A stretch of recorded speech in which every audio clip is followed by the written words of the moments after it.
कि भाई मच्छर कोविड पॉजिटिव, खरबूजा कोविड पॉजिटिव, एक दिल्ली की कोविड पॉजिटिव। तो फिर हमने जब बताया कि भाई इनमें से तो एक भी इंसान नहीं है, तो नहीं हम दोबारा टेस्ट करेंगे, लेकिन आप नहीं करेंगे आपको। ठीक है, 2.5 साल से किताब अमेजन पे है, तो अभी तक इस पर किताब किसी ने चैलेंज नहीं किया। मैं तो आपको बोलता हूँ 5-10 हज़ार रुपये लगेंगे, आप इधर टेस्ट कर देखना, आपको दूध का दूध पानी का पानी मिलेगा, आपको मिल जाएगा।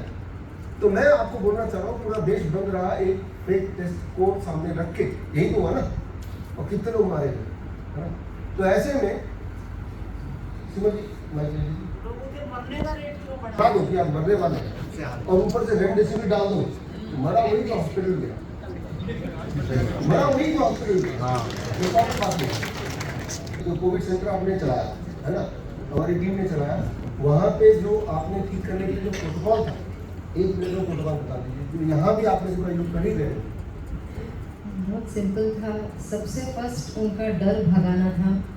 तो जब बहनें आते थे तो डायरेक्टली मैं जाके उनको गले मिलती थी, एंड वो बेचारी इतने डरे हुए होते थे। कोविड पॉजिटिव बहनें आते थे, एंड जो भी आते थे उनके पास विदाउट प्रूफ हम अलाउ नहीं करते थे। मतलब RT-PCR टेस्ट होना चाहिए या CT स्कोर होना चाहिए, वन ऑफ दिस कोई लोग, एंड मैक्सिमम सब लोग हॉस्पिटल से तंग आके ही आते थे।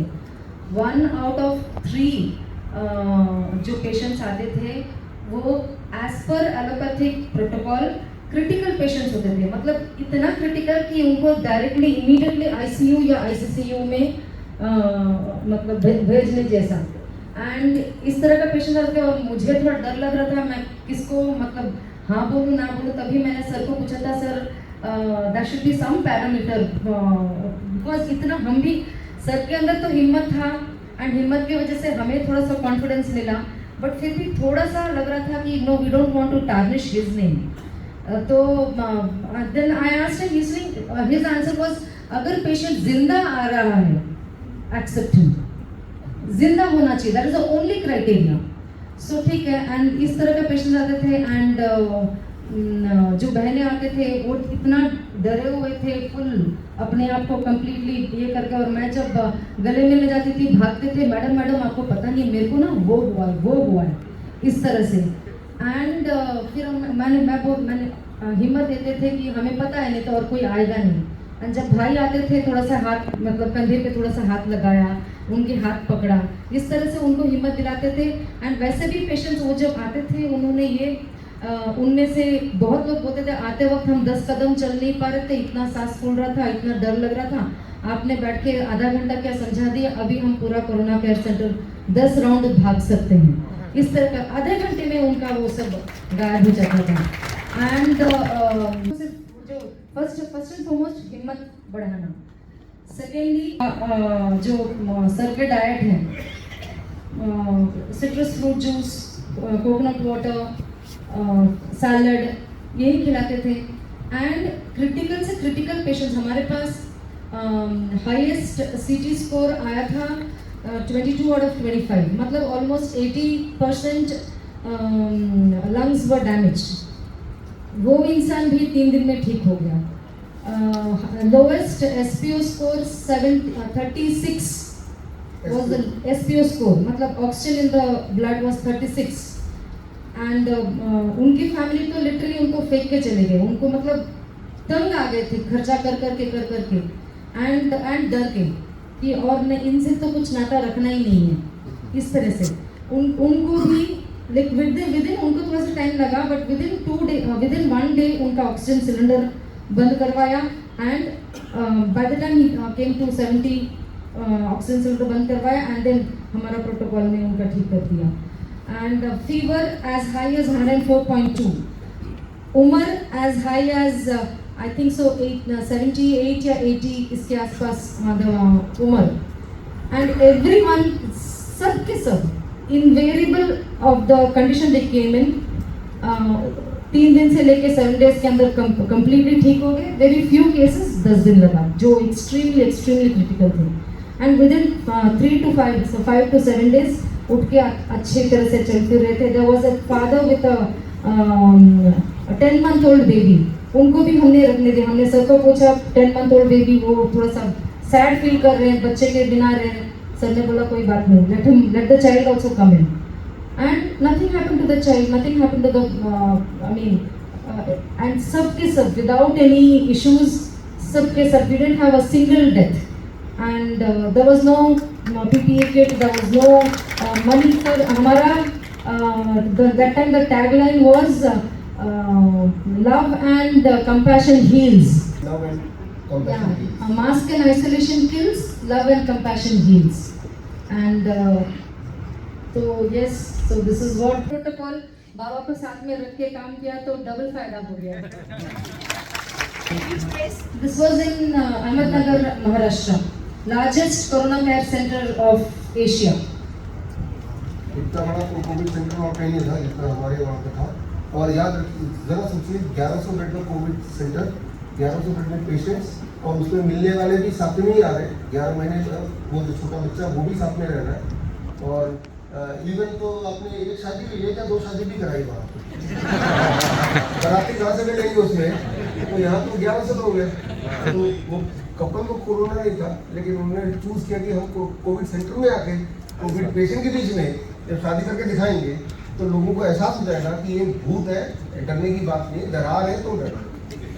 We had a lot of celebrations there. There was one 25th anniversary, so we celebrated the 25th anniversary there. तो We had a very nice time.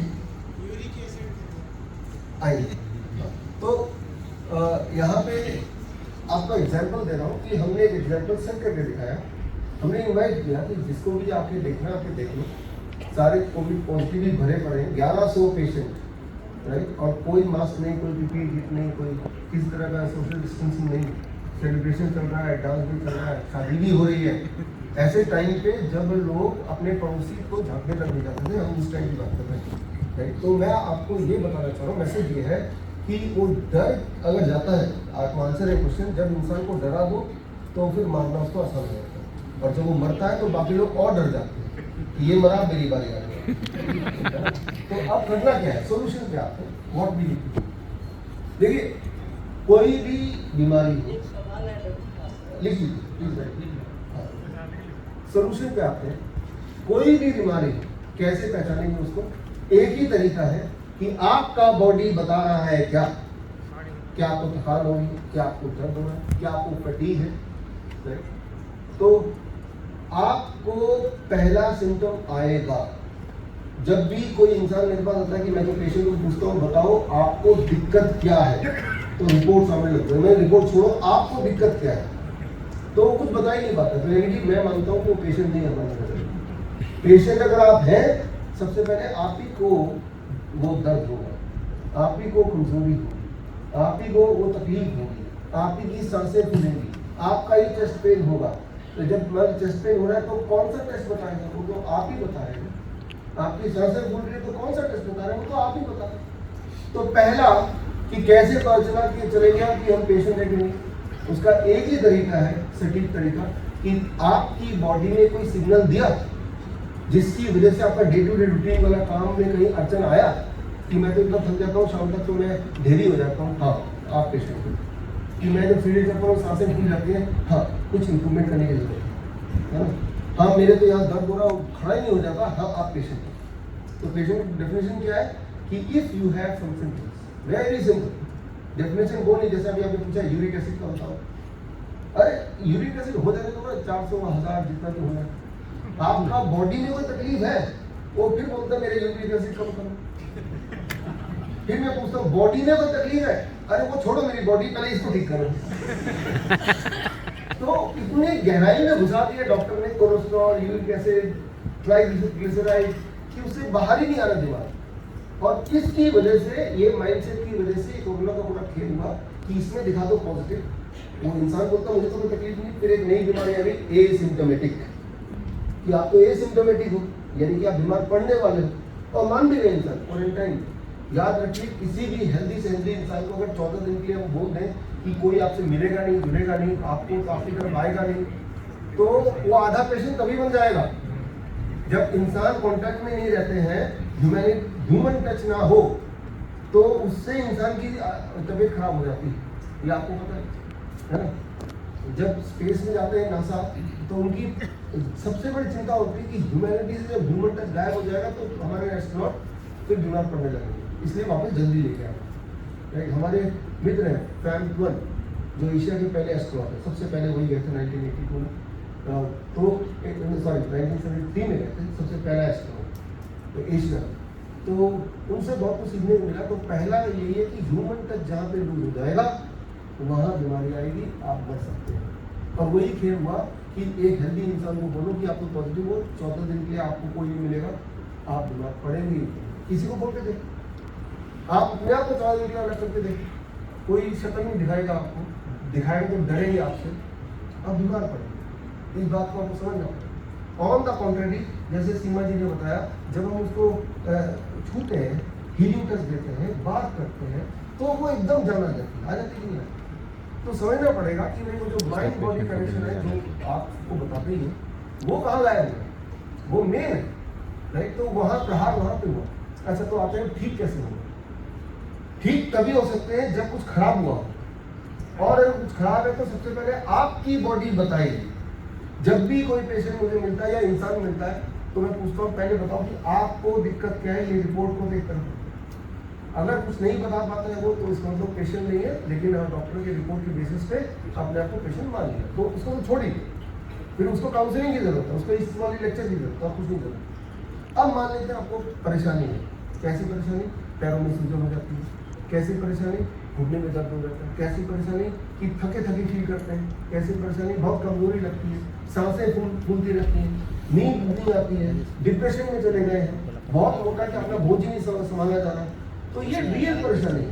या कहीं पेन है, किडनी स्टोन है, तो वहाँ पेन हो रहा है बड़ी तेज से अचानक से, तो ये, या कॉन्स्टिपेशन है तो रियल परेशानी है ना, पाइल्स का पेन है तो वो रियल परेशानी है। तो अब आप पेशेंट हैं, अब सही मायने में ऑथराइज्ड पेशेंट है, तो वो अनऑथराइज्ड पेशेंट थे, अब ऑथराइज्ड पेशेंट हो गए, है ना, कि मतलब पेशेंट के कैटेगरी में आप अब लॉजिकली शामिल हो। हाँ, आप इधर अपने आप को पेशेंट कराने का अधिकार है ना। तो ये तो हुई पहली बात। अब अगर ऐसी कोई भी ऐसी स्थिति जहाँ पे आपके बॉडी की वजह से आपका कोई भी दिनचर्या का काम जो पहले कर पाते थे वो नहीं कर पा रहे, तो आप, अब वो कुछ भी हो सकता है, वो पेन हो सकता है, हिप पेन हो सकता है, सांसों का फूलना हो सकता है, कहीं शूटिंग पेन हो सकता है, चलते वक्त घुटने का पेन हो सकता है, कुछ भी हो सकता है, पैर में सूजन हो सकती है, यूरिन आउटपुट कम हो गया, चेहरा पीला पड़ गया, ये सब हो सकता है उसको।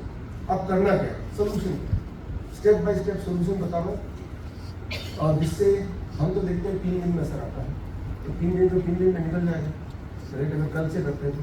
Step 1, time as medicine. Time as medicine, समय ही दवा है। अगर आप ये कर लें, सुबह 8 बजे से पहले आप कुछ ना खाएं, शाम के 6 बजे के बाद कुछ ना खाएं। अगर ये कर लेते हैं, अगर बोल रहा हूँ कि सब लोग करेंगे, लेकिन जो ये कर लेता हमने देखा है ऐसा, अगर आपने ठान लिया कि 8 बजे से पहले कुछ नहीं खाना, शाम के 6 बजे कुछ भी नहीं खाना, पानी पी सकते हैं, ड्रिंक भी पी सकते हैं, उसके अलावा कम खाने नहीं बोला मैंने, खाना बदलने भी नहीं बोला मैंने सिर्फ एक टाइम ब्रैकेट दे दिया, 10 hours of eating, 14 hours of fasting.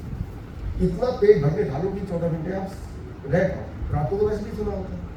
अगर ऐसा कर लेते हैं तो हमने देखा अपने हॉस्पिटल में, वैसे भी हमने देखा है कि विदिन 7 डेज to 10 डेज आते आते कॉन्स्टिपेशन की दिक्कत, इंडाइजेशन की दिक्कत, ब्लोटिंग की दिक्कत, नींद ना आने की दिक्कत, ये पहले 7 से 10 दिन में गायब हो जाती है for most of the people. लेकिन अगर आपने ये 2 हफ्ते से अधिक कर लिया, 15 दिन, तो आपके जॉइंट पेन वगैरह अब वो धीरे धीरे कम होने लगते हैं।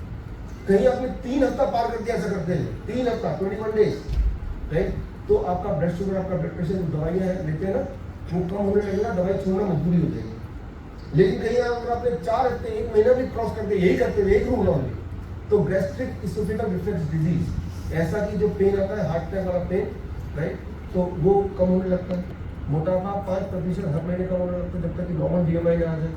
तो ये है टाइम एंड मेडिसिन। सिर्फ एक बदलाव, चाहे बीमारी कुछ भी हो, एक बदलाव। अच्छा, इस बदलाव से इतना फर्क कैसे पड़ेगा, क्यों पड़ेगा?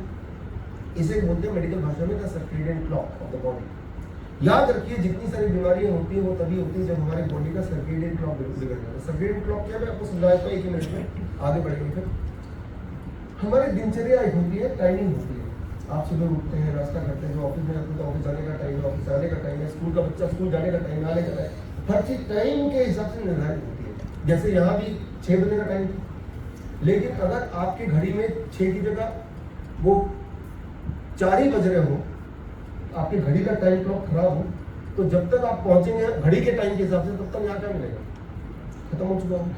क्योंकि आपका जो घड़ी है उसका सर्केडियन क्लॉक 2 घंटे आगे चल रहा है ना।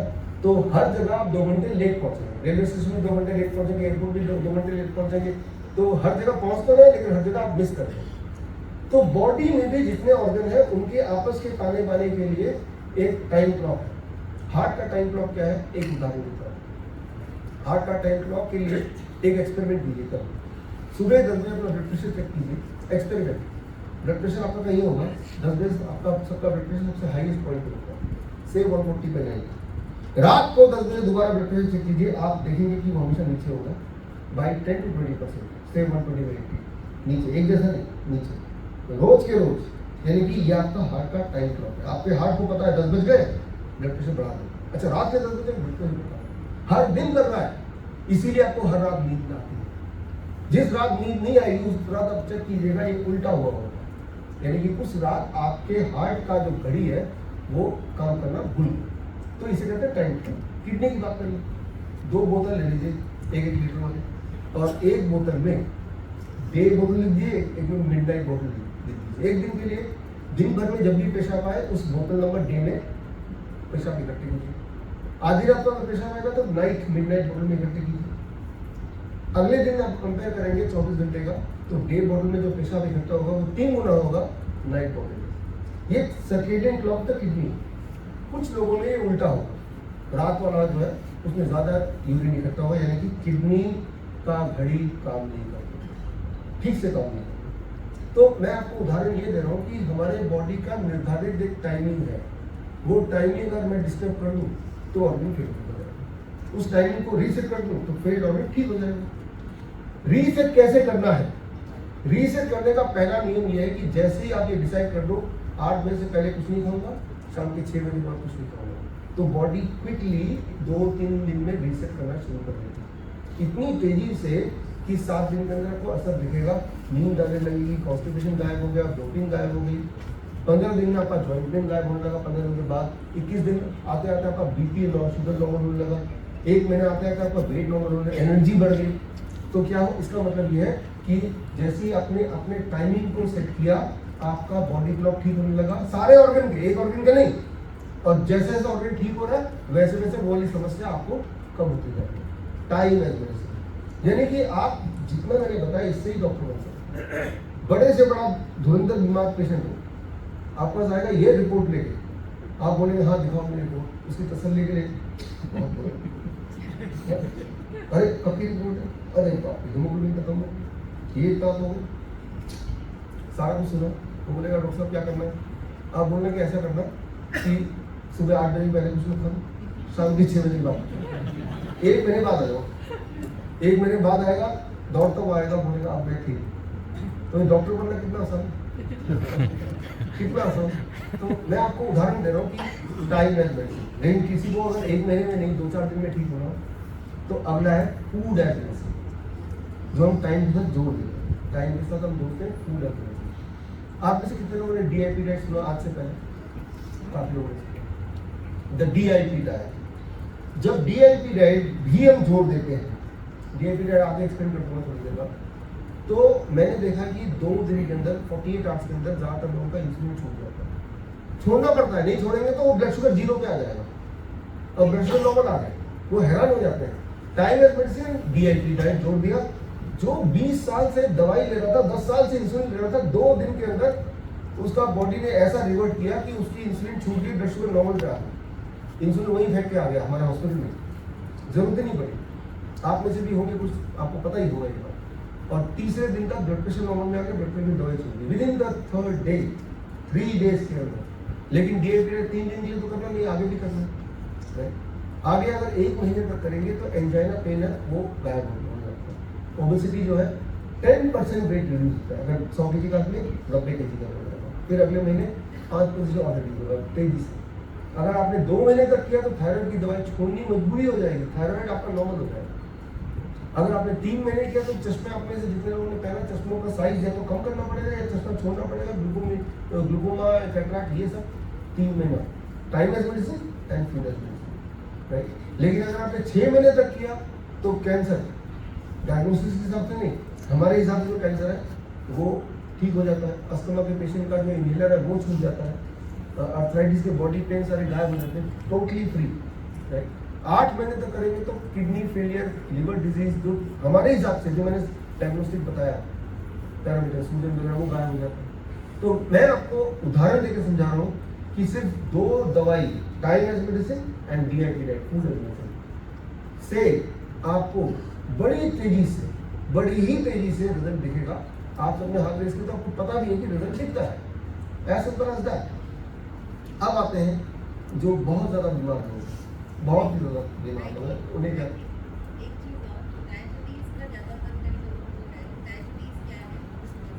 डायबिटीज़ क्या है? डायबिटीज़ का मतलब है हाई ब्लड शुगर। ये कोई बीमारी नहीं है, मेडिकल साइंस में इसको बीमारी नहीं बोलते, इसको मेडिकल कंडीशन बोलते हैं। मेडिकल कंडीशन इसलिए बोलते हैं क्योंकि ये पल भर में ठीक हो सकता है। आप जैसे मेरे बॉडी में भी 5 लीटर खून है right now in my body. अगर मुझे 1 लीटर का बोतल मिलेगा तो कितने बोतल चाहिए मुझे भरने के लिए? 5 चाहिए। 5 बोतल में इमेजिन कीजिए मेरा सारा खून भरा होगा। 1 लीटर का एक बोतल लिया, उसमें से ग्लूकोमीटर से एक बूंद ब्लड निकाला, ग्लूकोमीटर में डाला और रीडिंग आया 100 mg पर डेसिलीटर। इसका मतलब ये है कि मेरे 1 लीटर के बोतल में 1 ग्राम शुगर, अगर छानेंगे तो 1 ग्राम शुगर मिल जाएगा। अच्छा, रीडिंग अगर 2 आया 200 आया तो कितना शुगर है मेरे 1 लीटर बोतल में? कितना? 2 ग्राम। लेकिन मेरे बॉडी में तो 5 लीटर खून है, तो टोटल शुगर मेरे बॉडी में कितना होगा? ब्लड कितना होगा? अगर 200 रीडिंग आती है 10 ग्राम कितना होता है? 10 ग्राम 2 चम्मच होता है। अगर 300 रीडिंग आती तो कितने ग्राम होगा? कितने चम्मच चीनी होगा? कितना? 3 चम्मच। लेकिन 300 तो हाई ब्लड शुगर है, यानी कि मेरे बॉडी में जो 300 जिनका ब्लड शुगर है रीडिंग, इसका मतलब उनके बॉडी में सिर्फ 1 चम्मच शुगर तो फालतू है। This is diabetes. डायबिटीज का मतलब आपके ब्लड में जितना शुगर होना चाहिए उससे 1 चम्मच फालतू। अगर 300 रीडिंग आ रही है तो 1 चम्मच को अगर आपके ब्लड से मैं निकाल के फेंक दूं तो डायबिटीज गायब। उसके लिए क्या करना पड़ेगा? Time as medicine. 6 बजे के बाद कुछ नहीं खाया, याद रखिए 6 बजे से पहले जो खाते हैं बॉडी उसको यूज कर लेती है उस शुगर को। 6 बजे के बाद जो खाएंगे बॉडी बोलेगी भाई इसको ब्लड में रहने दोगे। वही वाला शुगर है जो ब्लड में रहता है, वही ब्लड शुगर बनाता है, वही ब्लड प्रेशर बनाता है, वही कोलेस्ट्रॉल बनाता है, राइट। लेकिन आपने 6 बजे के बाद खाना ही नहीं है तो जितना शुगर ब्लड में है भी वो बॉडी यूज कर लेगी। और ऊपर से अब जो खाना खा रहे हैं DIT डाइट, उसमें नेचुरल शुगर है, फ्रुक्टोज, राइट। ऐसा शुगर जो ब्लड में नहीं ठहरेगा, लीवर में छूट जाएगा या फिर स्टूल से पास हो जाएगा या ब्लड में जाएगा तो ड्रॉप बाई ड्रॉप जाएगा डिसिप्लिन तरीके से। तभी इसे बोलते हैं discipline and intelligent people diet. Discipline तरीके से जाएगा तो आपके ब्लड के शुगर को अनयूजुअली बढ़ने देगा ही नहीं।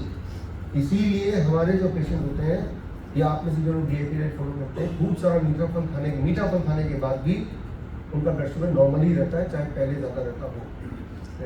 तो खैर आगे बढ़ते हैं। क्रॉनिक डिजीज में क्या करना है? किडनी पेशेंट ऐसे हैं, कैंसर पेशेंट है जिनके पैरों में सूजन आ गई, यूरिन आउटपुट नील हो गया, डायलिसिस में चला गया पेशेंट, होता है ना ऐसा कि डायलिसिस में चला गया, हर हफ्ते में 3 बार डायलिसिस करना पड़ रहा है। तो डायलिसिस का मतलब क्या है?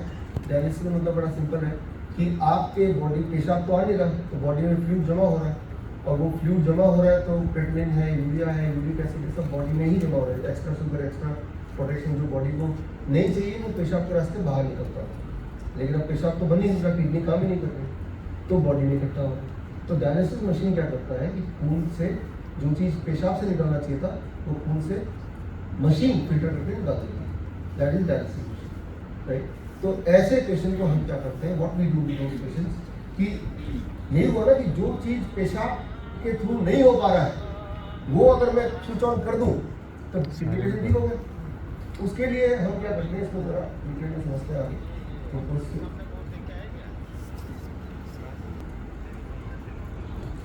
उसके लिए हम क्या करते हैं, या आपके यहाँ भी एक्सपेरिमेंट उस समय किया आपने सक्सेसफुली, गर्म पानी के टब में उनको बिठा दिया।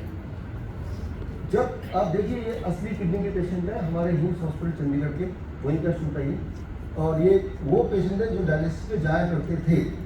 अब डायलिसिस से बचने के लिए जैसे ही पानी में बिठाया, आप ध्यान से देखिए इसको, आधा बॉडी का पार्ट ऊपर है। अभी आपके बॉडी में कितना एटमॉस्फेरिक प्रेशर है? 1 एटमॉस्फेयर है ना, एटमॉस्फेयर का प्रेशर आपके सेट में, मेरे सेट में। लेकिन जितना पार्ट पानी के अंदर है उसमें एटमॉस्फेरिक प्रेशर कितना है? 1 atmospheric pressure plus the pressure of the water, ज़्यादा है ना। वो जो प्रेशर डिफरेंस आया उससे आपका कार्डिक आउटपुट बढ़ेगा, यानी कि आपकी दिल की धड़कन बढ़ेगी, आपका ब्लड सर्कुलेशन बढ़ेगा। लेकिन साथ में ये पानी की जो टेम्परेचर है वो गर्म पानी है, ठंडा पानी नहीं है, गर्म पानी है 40 डिग्री। जब 40 डिग्री टेम्परेचर होगा तो स्किन जो है, स्किन के पोर्स खुलेंगे and skin becomes the third kidney. जो चीज पेशाब से पास नहीं हो पा रही है वो चीज अब स्किन से पास हो जाती है, स्किन के रास्ते चली जाती है। जब पेशेंट 2 घंटे ऐसे बैठते हैं जैसे आपने देखा, तो होता क्या है, जब उनको ऐसे दिखाया तो स्किन के रास्ते urea, uric acid, creatinine, sugar, जो चीज फालतू है जो पेशाब के रास्ते निकलना चाहिए था वो स्किन के रास्ते निकली, तो उसको डायलिसिस की जरूरत नहीं पड़ी, क्योंकि वो डायलिसिस अभी भी कर रहा है। पानी में बैठना ही डायलिसिस है, लेकिन ये डायलिसिस क्या है, सिर्फ 2-3 महीने करना है पानी में बैठना, उसके बाद पूरा ठीक हो गया। लेकिन अगर डॉक्टर को डायलिसिस करेंगे तो क्या होगा, हर बार वो बढ़ेगा बीमारी। पहले 2 डायलिसिस हफ्ते में, फिर 3 डायलिसिस हफ्ते में, फिर रोज डायलिसिस, फिर बोलेगा कि अब ट्रांसप्लांट कराओ। यही होगा ना, है ना। आप एक एक्सपेरिमेंट कीजिए, पेशाब का एक ड्रॉप अगर लेंगे और पसीने का एक ड्रॉप, दोनों को केमिकल एनालिसिस करेंगे तो आप देखेंगे पसीना और पेशाब सेम ही।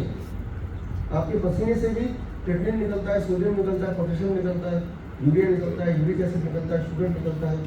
ठीक उसी तरह से आपके यूरिन से भी यही सब चीज निकलता है। तो भगवान ने हमें एक तीसरी किडनी दी है, उसका नाम है स्किन। स्किन को जब योर एटमॉस्फेयर मिल जाता है, प्रेशर एंड हीट, तो आपका स्किन कन्वर्ट होता है इनटू थर्ड किडनी। उस इंसान का 2 किडनी फेल होगा, लेकिन तीसरा किडनी तो है ना, स्किन तो है ना। तो स्किन किडनी के रूप में काम कब करेगी, जब किडनी स्किन को ये कंडीशन मिलेगा जो आप यहाँ देख रहे हैं, गर्म पानी होगा। कितने दिन बैठना है? 3 महीने बैठना है। जब 3 महीने आप बैठेंगे तो धीरे धीरे आपका किडनी रिवाइव हो जाएगी। उसके बाद ये भी नहीं बैठना, जरूरत ही नहीं है, सिर्फ डीआईपी डाइट कराओ, राइट, उसमें तो रह ही सकते हैं। डायलिसिस के कंपैरिजन में डीआईपी डाइट तो कितना सस्ता है, और डायलिसिस में तो हर दिन वो बीमार पड़ रहा हो, उसके पैसे खर्च हो रहे हैं, वो किसी काम का नहीं है।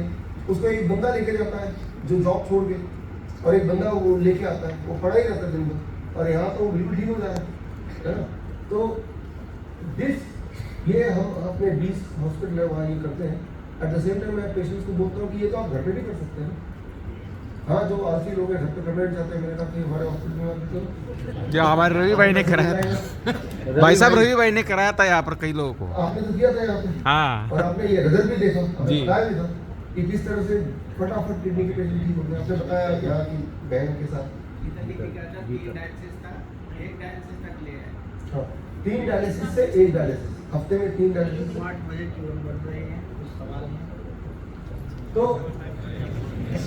बात के जवाब यही है, क्योंकि जो हमारे किडनी पेशेंट हैं और जो हमारे ट्रू कैंसर पेशेंट हैं, उनको भी अगर पेन है तो हॉट वाटर इन्वेशन में उनको बिठा दें, और उससे हमने देखा कि रिजल्ट अच्छा आ गया, बहुत ही अच्छा आया।